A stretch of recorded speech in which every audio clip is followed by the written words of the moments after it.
una nueva serie, estaba pensando de trabajar una nueva serie titulada Por la Fe. Y a través de esta serie, mi idea es de que vayamos reflexionando en lo que es la fe, ¿no? Quizás hoy lo quiero explicar de una forma más teórica, una especie de introducción. Y a lo largo de la serie, mi idea es de que vayamos reflexionando en los distintos casos, ¿no?, que nos habla en el libro de Hebreos. Si queréis, vamos abriendo el libro de Hebreos en el capítulo 11.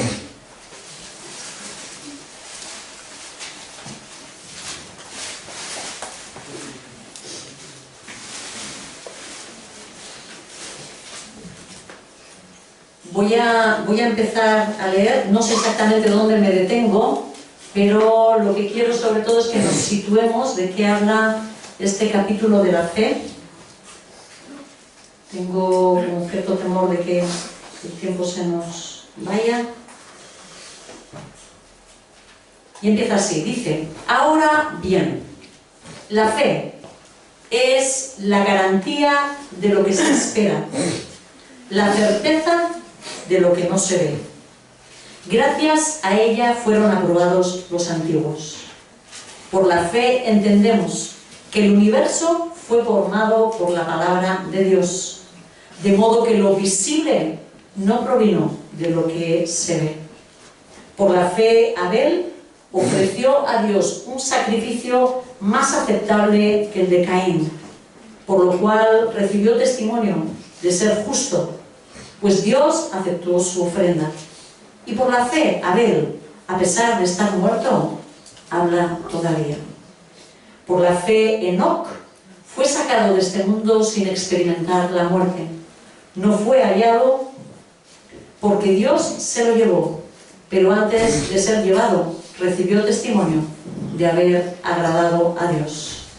En realidad, sin fe, es imposible agradar a Dios, ya que cualquiera que se acerque a Dios tiene que creer que Él existe y que recompensa a quienes lo buscan. Por la fe Noé, y sigue diciendo, ¿verdad?, advertido sobre cosas que aún no se veían, con temor reverente construyó un arca para salvar a su familia. Por esa fe condenó al mundo y llegó a ser heredero de la justicia que viene por la fe. Por la fe, Abraham, cuando fue llamado para ir a un lugar que más tarde recibiría como herencia, obedeció y salió sin saber a dónde iba. Por la fe, vivió como extranjero, etcétera, etcétera, ¿sí? Y vemos en este capítulo los nombres de muchas personas que obraron con fe,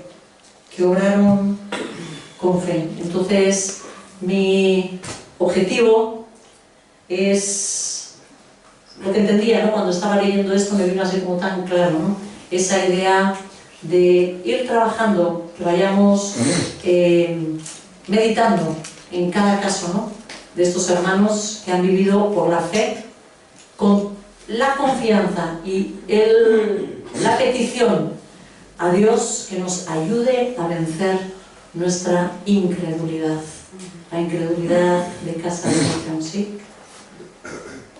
Hoy me quiero centrar solamente en los 3 primeros versículos. Vuelvo a leerlos, ¿vale? Dice así: ahora bien, la fe es la garantía de lo que se espera, la certeza de lo que no se ve. Gracias a ella fueron aprobados los antiguos. Por la fe entendemos que el universo fue formado por la palabra de Dios, de modo que lo visible no proviene de lo que se ve. ¿Qué es la fe? Dice la palabra que es... Eso es. Hay distintas versiones, ¿vale? Lo que nosotros tenemos de la Biblia son traducciones, ¿sí? Y entonces hay como distintas versiones. La versión que yo tengo dice, es la garantía de lo que se espera, la certeza de lo que no se ve. Pero he querido tomar una traducción antigua de Valera, de la Reina Valera, que lo traduce así. Me pareció esto muy interesante. Dice, es pues la fe la sustancia de las cosas que se esperan, la demostración o la convicción de las cosas que no se ven. La palabra que aparece en esa primera definición es pues la fe, la sustancia. La palabra en griego es la hypostasis. Es pues la fe, la hypostasis de lo que se espera. ¿Qué significa esta palabra? Significa esencia, certeza, confianza, sustancia. Cuando yo tengo fe en algo, es como si la esencia, la sustancia de aquello que espero comienza a formarse en mí. Y a través del obrar de Dios, aquello que ha sido puesto como esencia llega a convertirse en algo visible. Venía a mi mente cuando estaba pensando en esto, yo sé que son conceptos a veces, y además es algo espiritual, entonces a veces se nos bloquea el entendimiento, ¿vale? Es más, dice la palabra que lo espiritual solo se puede entender a través de ¿qué? De lo espiritual. ¿Sí? Así que por eso le pedimos a Él que se revele en esta mañana. Quiero que veamos una ilustración para que todos lo entendamos perfectamente. La fe sería como un embarazo. La esencia de la persona se pone en el vientre materno a través de un óvulo fecundado, ¿vale? Un cigoto. Y a través del obrar de Dios, como Él multiplica las células y cada célula se va colocando en orden en el sitio para el cual ha sido creada, esto es algo impresionante, que cada célula sepa qué es, ¿no? Se cree y se comience a colocarse en su sitio, ¿no? Yo soy corazón, yo soy tal, entonces me uno con las demás, etcétera, etcétera, y cómo todo esto se va formando, o sea, es un milagro, es verdadero, una explosión de vida, un milagro de Dios, ¿verdad? Pero lo que quiero, sobre todo, que reflexionemos es en el hecho de que eso que ha sido como esencia, ¿no?, de una persona, ha sido puesto, está en el interior de una madre en este caso, y con el obrar de Dios y en el tiempo adecuado, ¿qué es lo que llegamos a ver con nuestros ojos? Un bebé, una criatura, ¿no?, que nace, ¿verdad? ¿Sí? Así que quiero que nos demos cuenta de que la fe es algo que se coloca en el ser, ¿no?, que Dios lo pone en el ser, y a través de un proceso eso crece y va a dar a luz algo que nosotros podemos empezar a ver. Y cuando he dicho que se convierte en algo visible, he dicho que a través del obrar de Dios, aquello que en un principio era una esencia, sustancia, dice la palabra, esta traducción, ¿no?, llega a convertirse, he dicho, en algo visible. Y no he dicho en algo real. ¿Por qué? Porque hay muchas cosas que ya son reales en el mundo espiritual, pero nosotros no las hemos visto en este mundo material. Y esto es algo imprescindible que lo entendemos para desarrollar nuestra fe. Por ejemplo, la palabra de Dios nos dice que nosotros somos escogidos desde la eternidad, ¿sí? En Efesios, en el libro de Efesios, No hace falta que lo busquéis, ¿vale? En el capítulo 1, versículo 4 dice: Dios nos escogió en Él, en Jesús, antes de la creación del mundo, para que seamos santos y sin mancha delante de Él. Lo cual quiere decir que nosotros, no solo antes de nacer, sino antes de que el mundo fuera creado, nos está diciendo el Señor que nuestro nombre ya estaba en el pensamiento, en el corazón ¿de quién? De Dios. Ya éramos en el pensamiento y en el corazón de Dios. Él ya nos había pensado, Él ya nos había determinado, Él ya nos había escogido incluso como sus hijos. Esto es lo que está diciendo la palabra, ¿sí? Antes de ni siquiera que el mundo comenzara a existir, ya habíamos sido formados, ya creados, ya existíamos en el pensamiento de Dios, ya éramos reales con nuestro nombre, y Dios llega a decir que nos escoge para ser sus hijos. Sin embargo, esa realidad espiritual se revela en este mundo solo cuando nosotros llegamos a convertirnos, a nuestra conversión, a entregar nuestra vida a Jesús. ¿Se entiende esto? ¿Sí? ¿No? ¿Vuelvo a intentar explicarlo? ¿Sí? No, no os preocupéis, porque yo sé que es algo, es espíritu, ¿vale? No, Espíritu Santo. Nuestro ser, nuestro nombre, nuestra existencia, ¿quiénes somos nosotros? Y el hecho de que nosotros seamos hijos de Dios, esa realidad que tú la estás viviendo ahora, ya existía antes de que el mundo hubiera sido creado. ¿Sí? Tu nombre, tu persona, el hecho de que Dios ya dijese que tú ibas a ser de Él, esa realidad ya existía, ya era antes de que incluso el mundo estuviese creado. ¿Sí? Esto es fuerte, ¿eh? Esto es fuerte, ¿eh?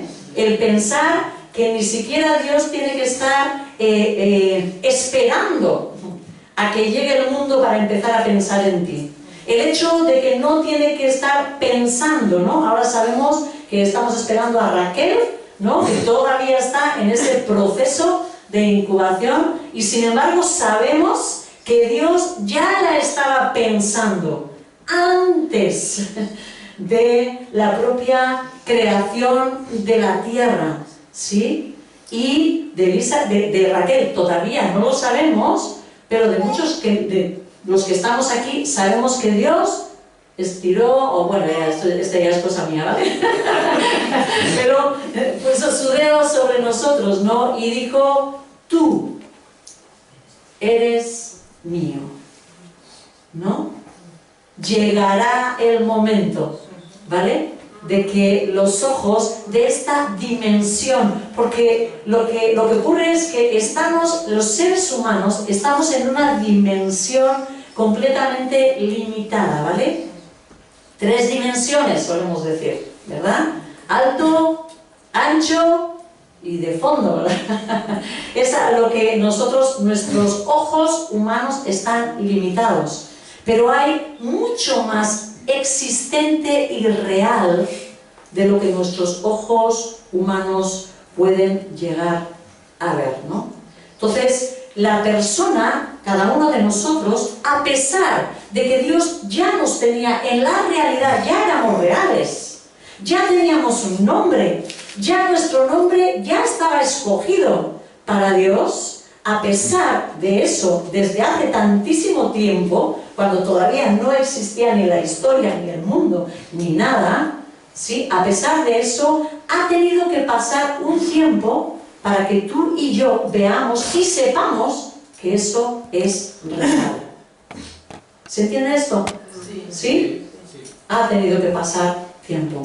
Hasta entonces, hasta el momento en el que tú ya ves que la persona entrega su vida a Jesucristo, no conocemos que aquello que era real en el mundo espiritual es real también aquí. ¿Sí? No lo llegamos a ver, no lo llegamos a saber. No nos ocurre esto. Estamos orando por personas que no sabemos si van a aceptar a Dios o no, que no sabemos si van a acercarse a Jesús o no. Nosotros como congregación estamos orando por muchas personas que igual ahora están aquí, están reunidas, pero todavía no sabemos si esas personas van a entregar su vida a Jesús o no. Ni siquiera ellas igual lo saben, ¿verdad? Todavía no se ha hecho realidad a nuestros ojos, pero no por eso deja de ser real lo que hay delante de los ojos de Dios, ¿sí? Quiero dejar bien claro que hay cosas que son reales, que existen ya en el mundo espiritual, aunque no sean visibles para nuestros ojos. ¿Esto se entiende? ¿Sí? Que hay cosas que son reales, Dios ya las ve, ya está, ya son, existen, son reales, pero nuestros ojos todavía no lo pueden ver, ¿vale? Y esto es muy importante que lo entendamos, porque la fe precisamente lo que va a hacer es que esas cosas que son reales en ese mundo espiritual lleguen a ser visibles en este mundo físico. ¿Se entiende esto? ¿Sí? Que es lo que es la esencia de la fe, ¿vale? La determinación de tu conversión ya estaba en la mente de Dios. Pero Él permite que nosotros pasemos por muchas situaciones en nuestra vida antes de nuestra conversión. ¿Sí? Dios ya lo sabía, Dios ya estaba viendo nuestra conversión, ¿sí? Porque todo está delante de los ojos de Dios, y sin embargo, Él permite que nosotros pasemos por muchas situaciones en esta vida como si eso a nuestros ojos todavía no fuera real. La mayoría de nosotros no nos convertimos, no entregamos nuestra vida a Jesús en cuanto tenemos uso de razón, ¿verdad que no? Hay personas aquí que han entregado su vida a Jesús cuando eran pequeñitos.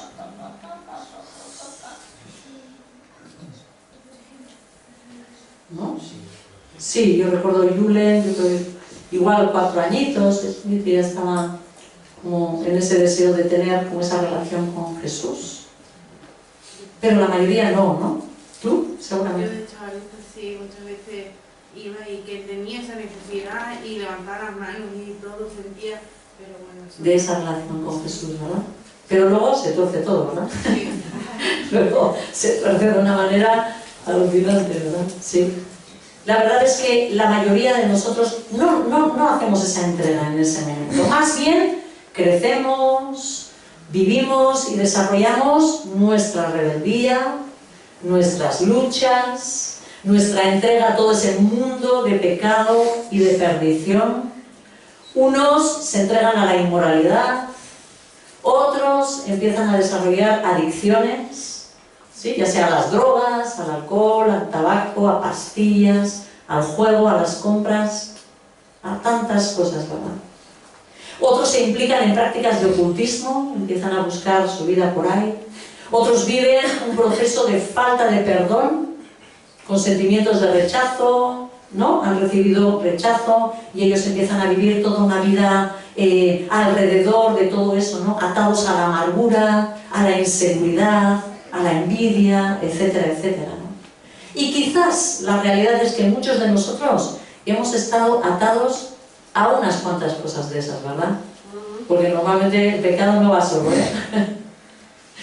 Y lo que es real es de que de todos esos pecados que he hablado, la mayoría de nosotros practicábamos muchos, ¿sí?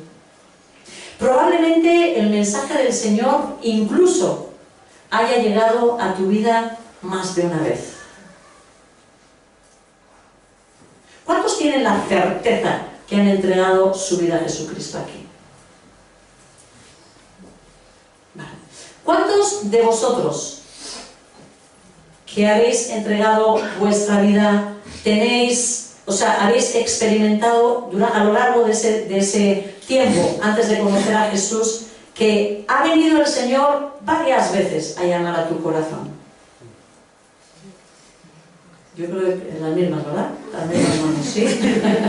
¿Sí? El Señor llega en su misericordia y te da una oportunidad, ¿no? Te encuentras con alguien y de repente te estás dando cuenta de que alguien te está hablando de Dios, ¿sí? Pero tú pasas, porque soy joven, porque ahora es el tiempo de disfrutar la vida, que eso nos dice, ¿verdad? Y seguimos en nuestras rebeldías y seguimos hundiéndonos y pasan X años y de repente otra vez nos encontramos con otra persona que no sabes por qué, otra vez nos empieza alguien a hablar de Dios, ¿sí? Y ahí llega otra vez Dios en su misericordia volviendo a abrir y dándonos la oportunidad de que nosotros nos entreguemos a Él y bueno, muy probablemente otra vez nos rebelamos, ¿verdad?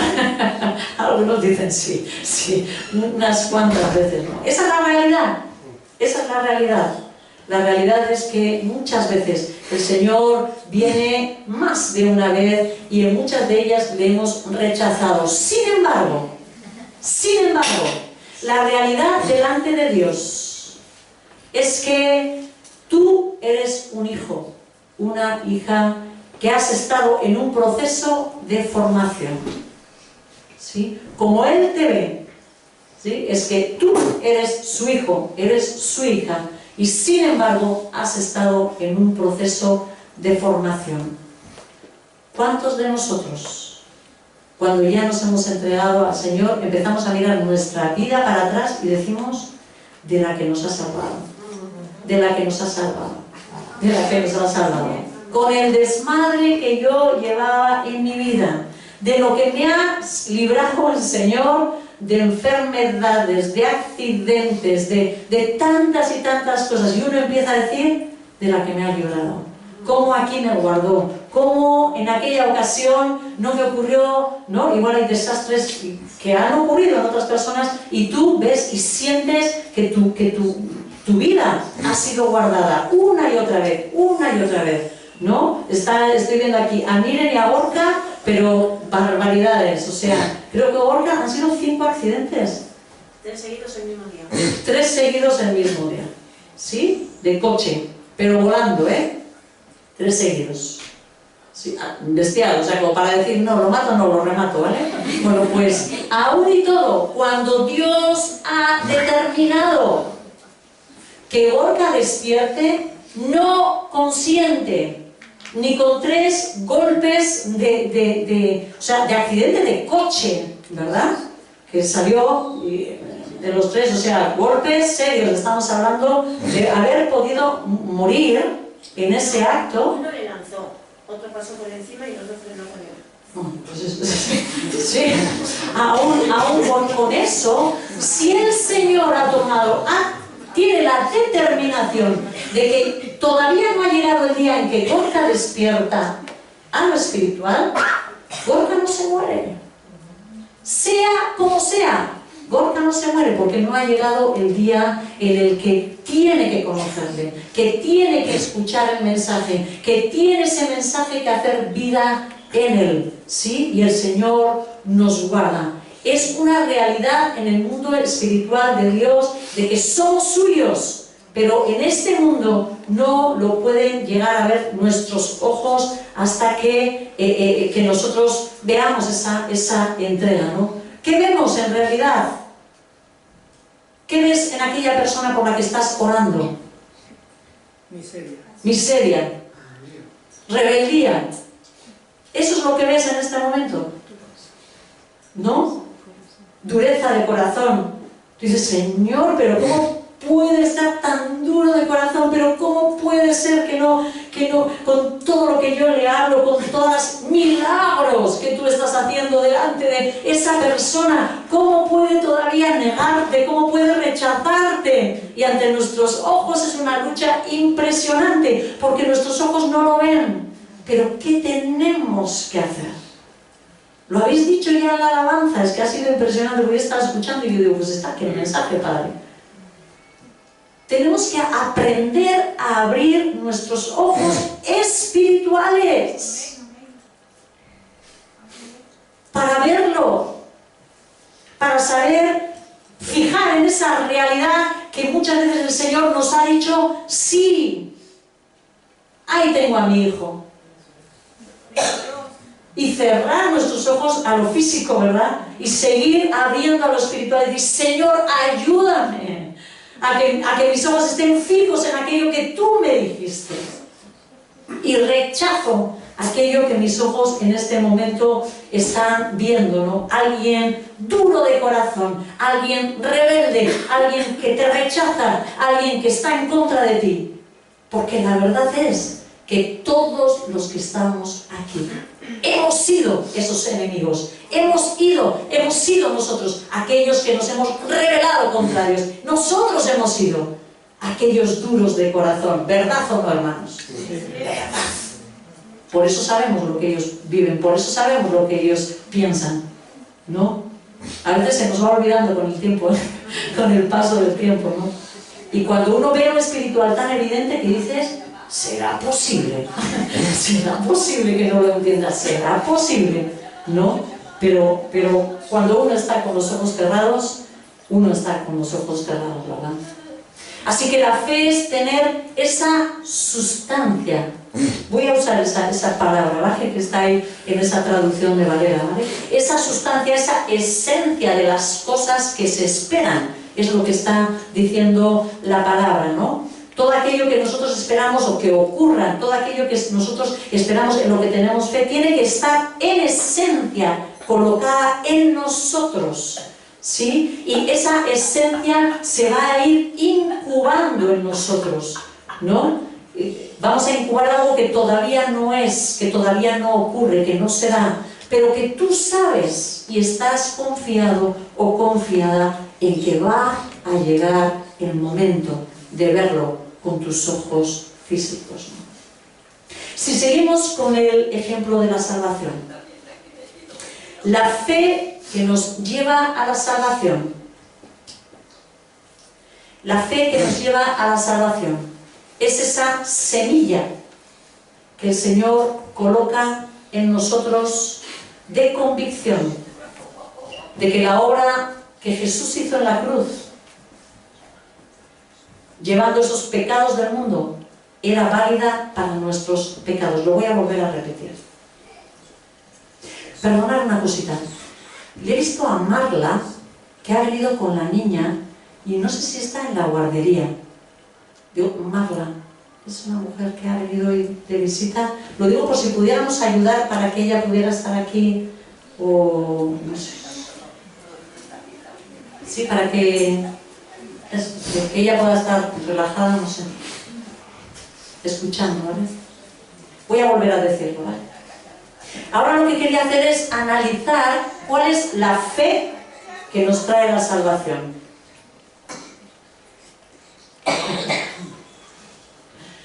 Bueno, Señor, ahí pedimos que guardes a esa pequeña filla y que no llore en el nombre de Jesús.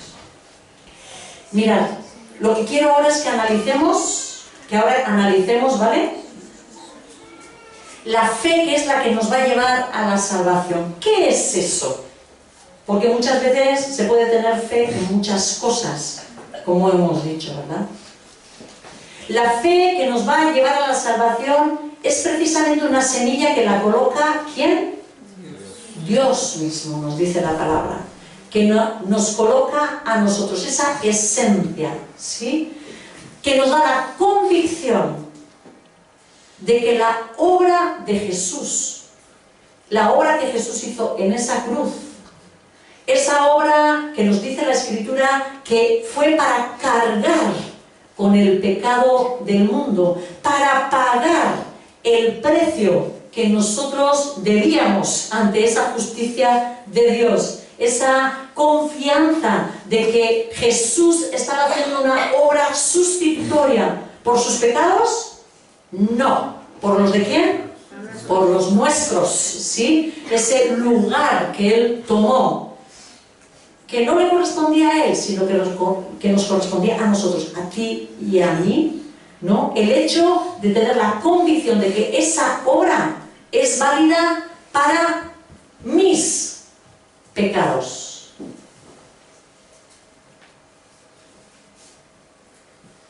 Solamente cuando el Señor mismo siembra en nosotros esa seguridad,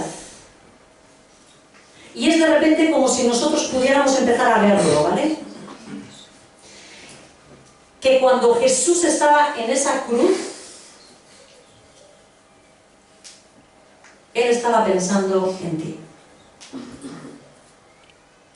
¿Esto ocurrió hace cuánto tiempo? Más de 2000 años. Jesús estuvo en una cruz haciendo ese sacrificio hace más de 2000 años. ¿Tú estabas ahí para que Jesús te conociera? Físicamente no estábamos ahí, ¿verdad?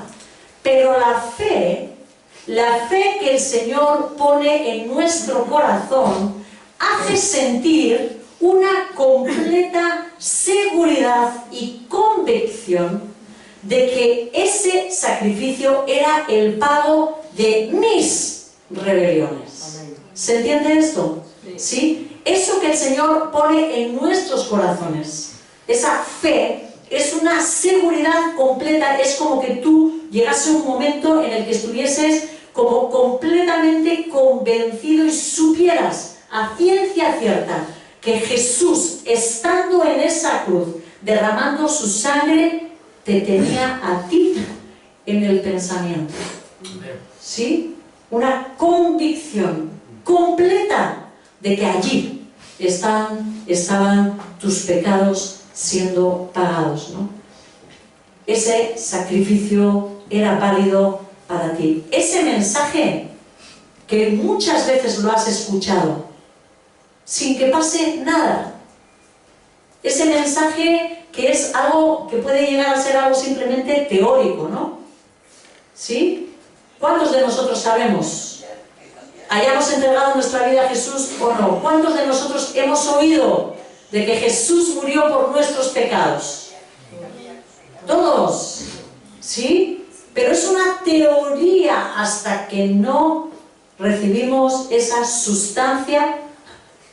Hasta que no recibimos esa sustancia. Es una simple teoría. Hasta que el Señor Jesús llegue a meter esa sustancia dentro de nuestros corazones, no es más que una teoría. Y va a cobrar vida sola y exclusivamente cuando el Señor te haga sentir que aquello que Jesús hizo, lo hizo también por ti. Sigue llorando la niña, ¿no? Y estás angustiada, sí, perdona, ¿eh?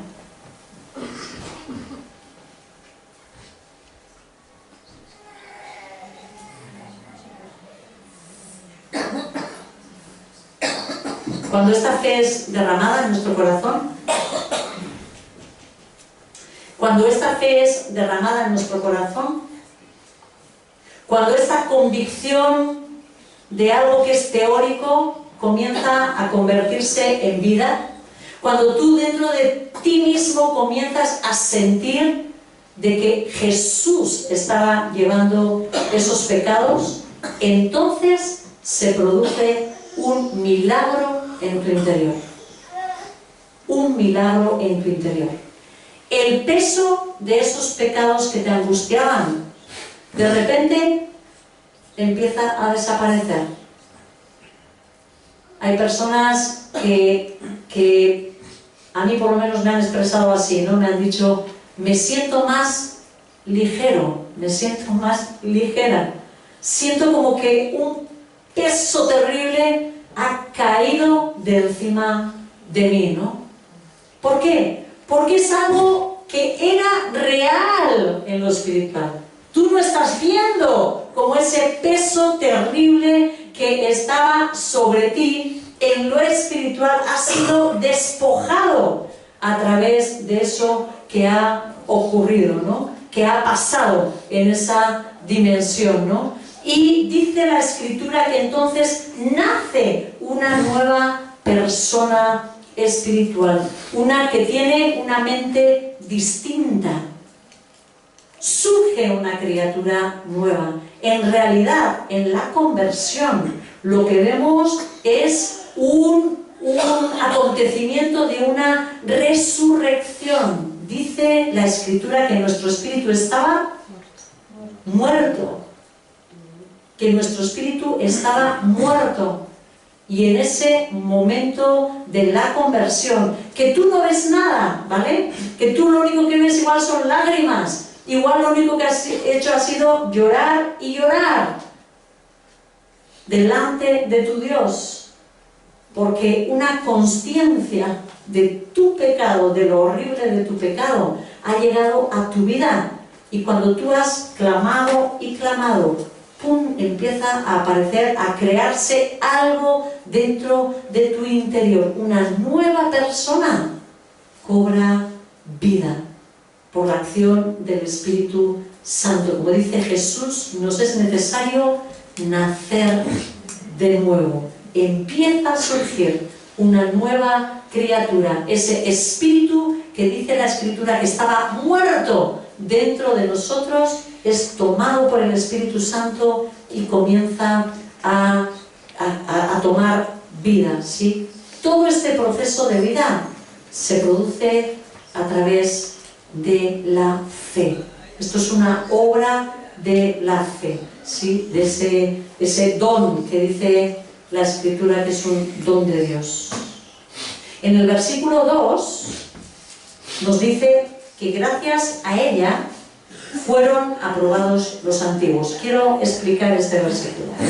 Gracias a ella es gracias a esa fe, ¿no? Fueron aprobados los antiguos. Esto nos enseña que las personas que vivieron antes de Jesús, a esos son los antiguos, son salvas también por el mismo principio por el que nosotros, que hemos nacido después de Jesús, somos salvos.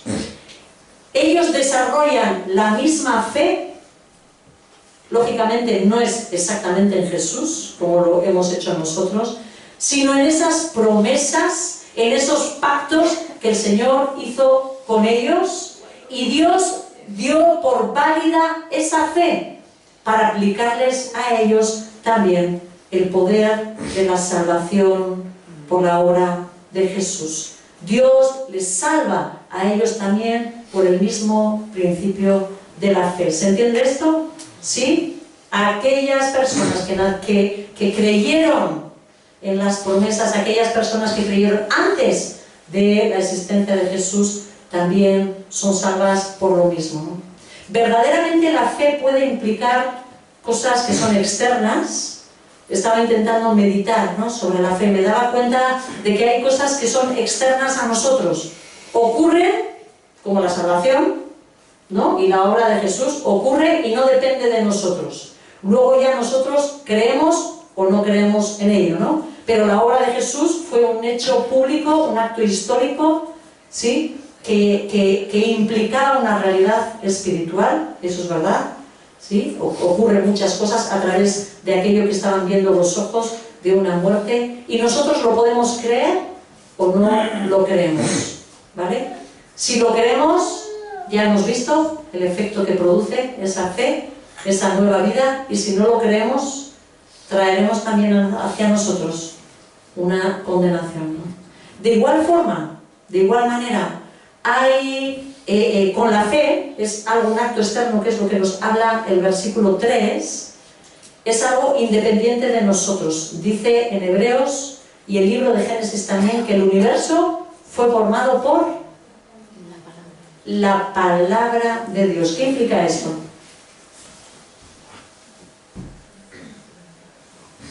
¿Qué es lo que os imagináis? ¿Qué es lo que dice la Biblia? Sí. ¿Qué es lo que imaginamos? Eso es. Dios comienza a hablar. Dios comienza a hablar y las cosas comienzan a existir, ¿no? A través de la fe nosotros aceptamos esa verdad como nuestra, ¿sí? Y entendemos que lo visible no proviene de lo que se ve, sino de dónde proviene. De Dios, que es invisible, ¿sí? Ese mundo real que nosotros ven con nuestros ojos proviene de un mundo espiritual que no se ve, ¿verdad?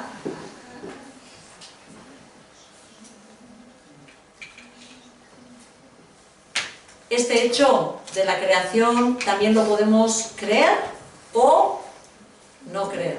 Podemos tener fe en ello o no tener fe en ello, pero es algo que no depende ni de ti ni de mí.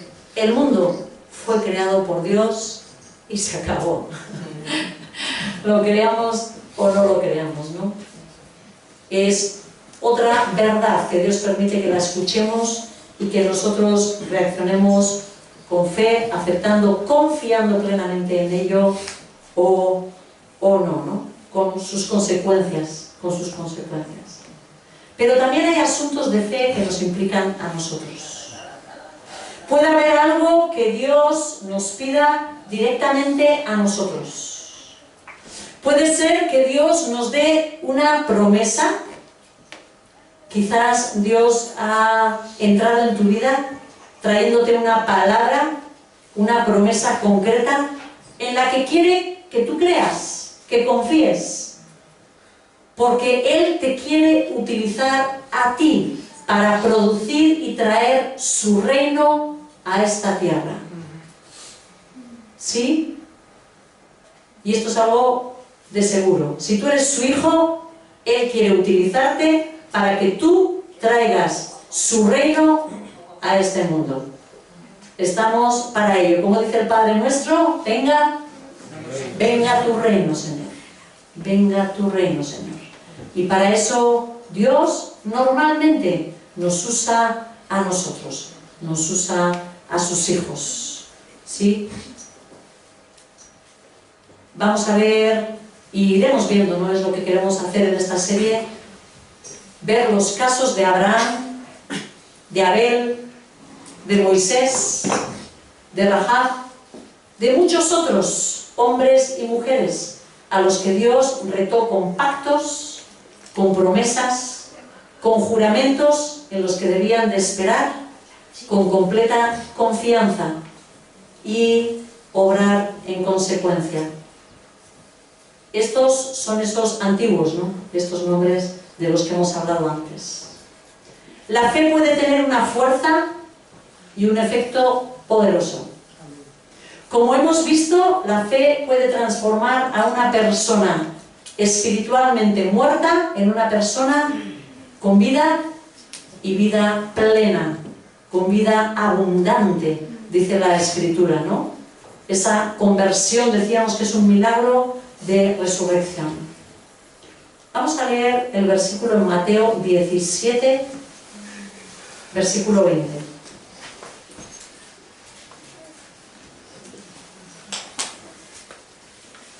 Mateo 17, capítulo 17, versículo 20, dice así: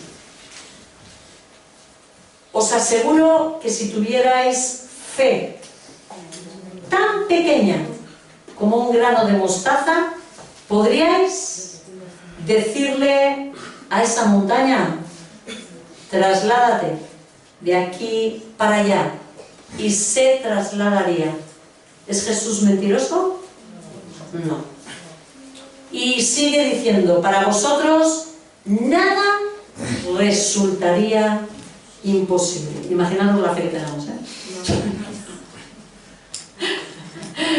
Para nosotros, dice, para vosotros nada resultaría imposible. Normalmente, por nuestra incredulidad, solemos pensar que este versículo es una metáfora. Es una forma de hablar, para darnos aliento, ¿verdad? Dios, ¿no? Él quiere, ¿no? Que creamos que la fe puede hacer grandes cosas, ¿verdad? Pero jamás se podría mover una montaña, literalmente. ¿Es verdad o no que lo pensamos? Tal cual, incluida, ¿eh? Pero la realidad es que Jesús insistió. Me llama la atención que después de decir esa montaña se movería, ¿qué es lo que Jesús afirma y vuelve a decir? Para vosotros nada resultaría imposible. Entiendo que la fe es un instrumento poderoso que Dios ha dispuesto para el hombre, solo que tristemente su pueblo no lo sabemos usar como a Él le gustaría. Creo que si su pueblo le creyese, tuviéramos fe, aunque sea como ese grano de mostaza, yo creo que ya su reino hubiera venido ya a esta tierra. Hay personas y grupos, esto me da tristeza, hermanos, personas y grupos que manejan el asunto de la fe y su poder para conseguir sus ambiciones. Saben perfectamente que visualizando algo que desean conseguir, eso que sería para nosotros lo que estamos diciendo, esa sustancia, y confiando plenamente que vendrá, acaban teniendo. Personalmente no creo que la visualización sea el problema, sino el deseo pecaminoso que tienen en medio de todo esto. ¿De dónde procede? ¿Sí? El deseo, ¿qué es lo que pretenden conseguir a través de esa fe, ¿no? Además, se apropian de la realidad espiritual, pero independientemente de Dios. Es decir, son personas que hacen uso de un principio que existe, ¿sí? Hay un principio que dijo Jesús, que la fe mueve montañas.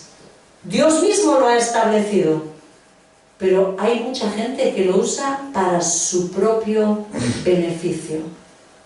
Nosotros, en cambio, deberíamos de pedir a Dios que nos llene de sus sueños, que ponga en nosotros visión, que ponga en nosotros esa imagen de lo que Él quiere que nosotros hagamos. De esta forma tendríamos esa visión, como esa esencia, y podríamos comenzar a verla en nuestro pensamiento como algo que ya es, convencidos de que eso que todavía no vemos llegará el momento en que ocurra, ¿no? Hasta cuando Dios lo quiera, ¿sí? Ese hijo que quizás el Señor te quiere, ¿no? Que tú lo veas salvo, ¿no? Que tú lo veas sirviendo, que tú lo veas predicando, que tú lo veas entregado, ¿no? Al Señor. A veces nos falta esa fe, nos falta esa sustancia en nosotros, que tomemos esa sustancia y digamos, sí, Señor, yo lo veo, esa promesa que tú me diste, lo veo. Y oremos mirando aquello que el Señor nos lo ha puesto para nosotros. ¿Se entiende esto? No con nuestros ojos carnales, ¿no? Por lo cual vamos a estar continuamente en lucha, si solamente miramos con estos ojos, ¿verdad? Y vamos a dejar de creer aquello que el Señor nos ha dicho que será, ¿no? La mente del hombre tiene mucho poder, y es por eso que el enemigo procura controlar precisamente la mente de la persona. Si tiene su mente, tiene a la persona. Si bloquea su mente, bloquea todo el potencial de la persona. Nosotros los creyentes debemos de usar ese potencial, el potencial que tiene la fe para la obra de Dios, solo y exclusivamente en total dependencia de Dios. No debemos dejarnos influir por la forma de pensar del mundo, sino que nuestro pensamiento, que nuestros deseos estén centrados en la palabra de Dios, en sus principios. ¿Cómo piensa Dios? Eso pienso yo. ¿Qué es lo que Dios quiere? Eso es lo que yo quiero. ¿Cuáles son los principios de Dios? Eso es lo que yo quiero hacer. Si nuestro pensamiento se centra en todo eso, los sueños que tú tengas, los sueños y los deseos que se van a producir en ti, ¿de dónde crees que van a venir? De Dios. Si eres capaz de centrar tu vida en Dios, en sus principios, va a comenzar, Dios podrá comenzar a poner en tu corazón, en tu ser, esa esencia de fe y poder empezar a soñar con lo que Dios quiere que tú sueñes. Sí.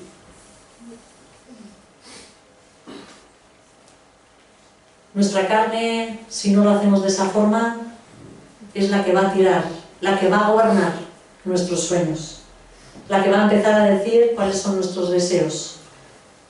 Y en vez de vernos entregados, predicando o lo que el Señor tenga para ti, ¿no?, intercediendo lo que sea, la mente se nos va a imaginar: ay, me veo con esta persona, qué majo es, voy a ser feliz si me caso con él, ay, esa chica que tanto me gusta, ¿no?, con lo guapa que es, por no decir otra cosa, ¿verdad?, pues la quiero al lado mío, ¿no? Y empiezo a tener ese tipo de sueños, empiezo a tener ese tipo de visiones, empiezo a tener ese tipo de ilusiones, porque al final, ¿es verdad o no es verdad que todo eso está en la mente? Y lo estamos imaginando, ¿o no? ¿Sí? Entonces depende de hacia dónde dejemos que nuestra mente gobierne, ¿no?, gobernará así también nuestros sueños. Otro principio sobre la fe es que la fe tiene que llevarnos a obrar en consecuencia. Santiago dice que la fe sin obras está muerta, porque toda fe verdadera implica una acción en consecuencia. Si yo he creído verdaderamente en Jesús, como lo he explicado antes, o sea, dejando que esa fe produzca vida en nosotros, yo haré cosas que demuestran que el Señor me ha cambiado la forma de pensar, que Él ha puesto temor de Dios en mí. Voy a hacer cosas buenas que corresponden al pensamiento que ahora tengo, ¿no? Eso es normal, ¿no? Si tengo la certeza de que Dios está a mi lado, que está a mi favor, entonces, ¿cómo voy a obrar? No voy a tener temor, ¿no? No voy a permitir que un sentimiento de soledad o paranoias me tome, ¿verdad? Si yo creo firmemente que Dios me da el dinero que necesito para fin de mes, voy a obrar en consecuencia, no me voy a angustiar desde varias semanas antes. Si creo firmemente que el Señor ya ha sanado mi enfermedad, ¿qué voy a hacer? No me voy a seguir tomando las pastillas para tratamiento. No, es así. La fe conlleva obrar.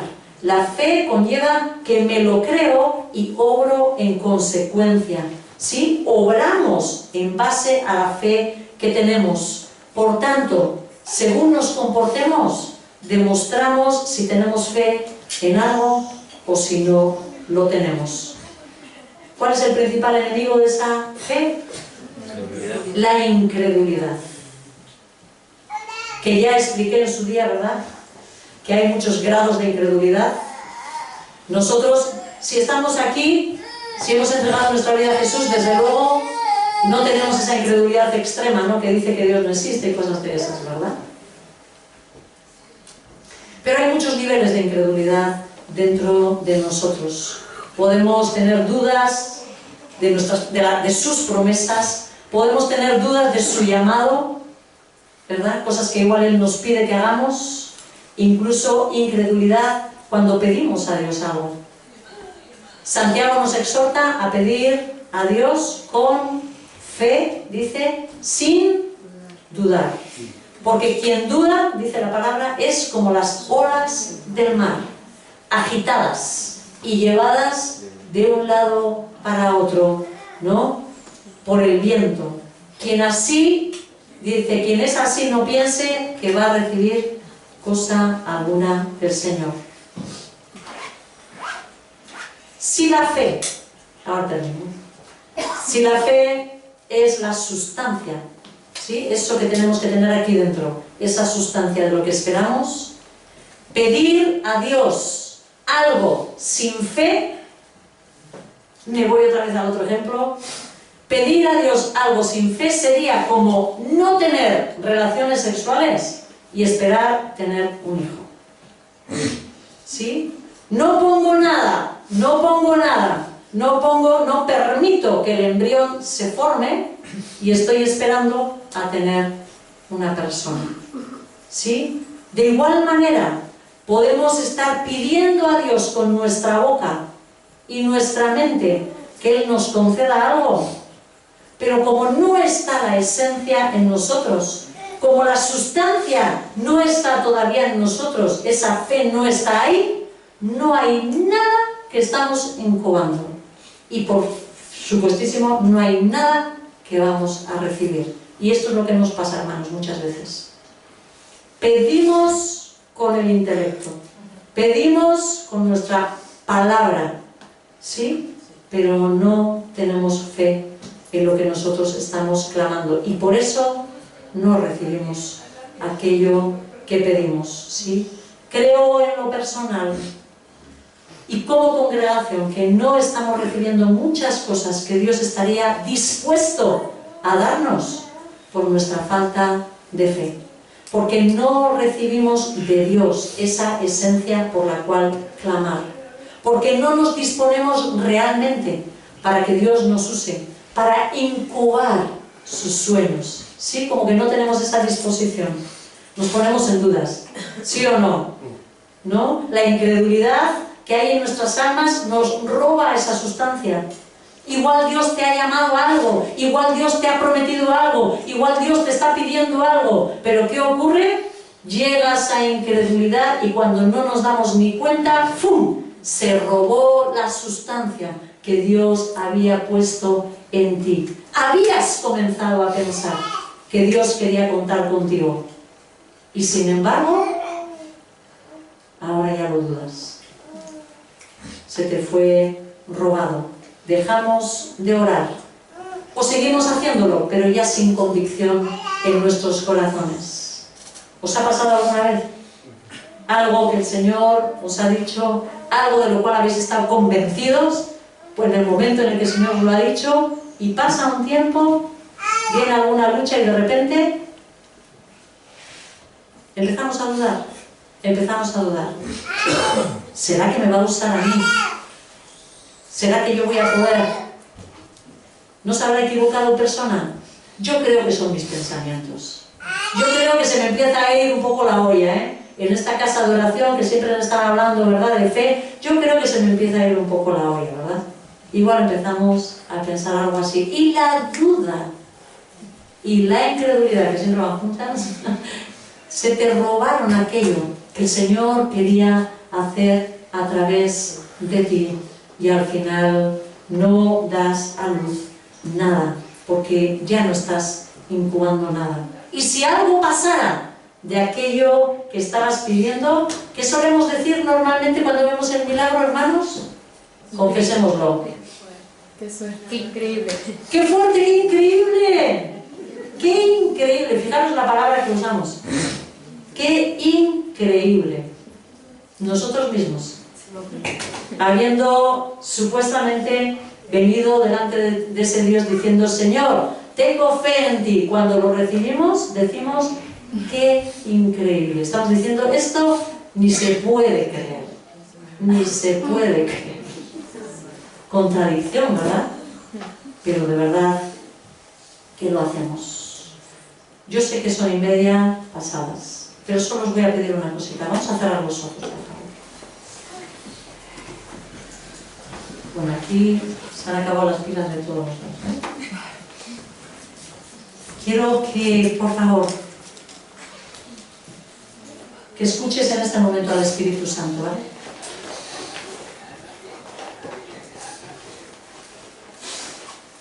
Señor, en el nombre de Cristo Jesús, Te quiero rogar a ti, amado Espíritu Santo, que tú seas moviéndote en este momento, hablando a cada una de las personas que estamos aquí, que tú nos traigas en tu misericordia, Señor. ¿Cuál es ese llamado? ¿Cuál es ese reto que tú nos alentaste a hacer, a creer, y que lo hemos perdido?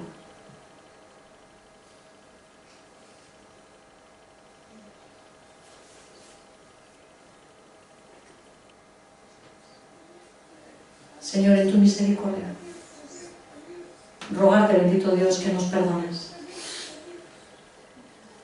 Rogarte, bendito Dios, que nos perdones. Padre, sé tú nuevamente poniendo en nosotros hipóstasis, Señor. Ponnos esa esencia, ponnos esa sustancia, ponnos esa fe que nuestras almas necesitan, Señor, en tu misericordia. Te voy a pedir que en tu interior, si tú sabes que te has dejado robar esa fe en este momento, por favor, pídele perdón a ese Dios. Pídele perdón al Señor. Y pídele en el nombre de Jesús que vuelva a ponerte, esa convicción, que vuelva a despertar ese sueño que el Señor tenía para ti. Si hay algo que tú no has permitido que se desarrolle, si hay algo que has hecho mal, lo que sea, que en el nombre de Jesús su Espíritu Santo te lo revele. Y que tomemos en esta mañana nuevas fuerzas otra vez. Señor y Dios, queremos darte gracias porque tú eres un Dios tan real, aunque nuestros ojos no te puedan ver, Señor, tan real. Lo dicen nuestras almas, lo dicen nuestros espíritus, nuestros propios cuerpos, tantas veces sanados por ti, Señor. En tu misericordia, Señor, pedirte que nos perdones nuestra falta de fe, Señor, que no queremos más incredulidad en medio de nosotros, que tú arranques en medio de nuestras almas esa incredulidad, que esa venda de los ojos que es establecida por ese enemigo para no poder entender, para no poder ver, caiga en este mismo momento, en el nombre de Jesús. Y ese mensaje, Señor, que tú quieres llevar a cada uno, penetre con profundidad y de vida, Señor. Recibimos esa sustancia, Señor. Recibimos, oh Dios, el reto. Como casa de oración, Señor, volvemos a declarar que tú nos has llamado para llevar buenas nuevas a los pobres, para proclamar libertad a los que están cautivos, para poner en libertad a aquellos que están oprimidos, para dar vista a los ciegos, en el nombre de Cristo Jesús. Nos levantaremos, Señor, como congregación, para creerte, Señor, que tú vas a obrar milagros a través de nosotros, porque es tu poder, porque es tu gloria, porque es tu nombre, Señor, en nosotros. Ayúdanos a verte, ayúdanos a verte, ayúdanos a creerlo firmemente, Señor, que nuestros ojos puedan comenzar a ver personas levantándose de esas enfermedades, cautivos que estaban cautivos en lugares de cautiverio, liberados con sus almas gozosas delante de ti, esas personas oprimidas con corazones tristes en cautiverio, Señor, verlas en plena libertad, gozándose de que tú has traído vida. Sí, Señor, y lo veremos y recibimos en el nombre de Cristo Jesús esas 50 almas que estamos esperando. Señor y Dios, te creemos en el nombre de Cristo Jesús.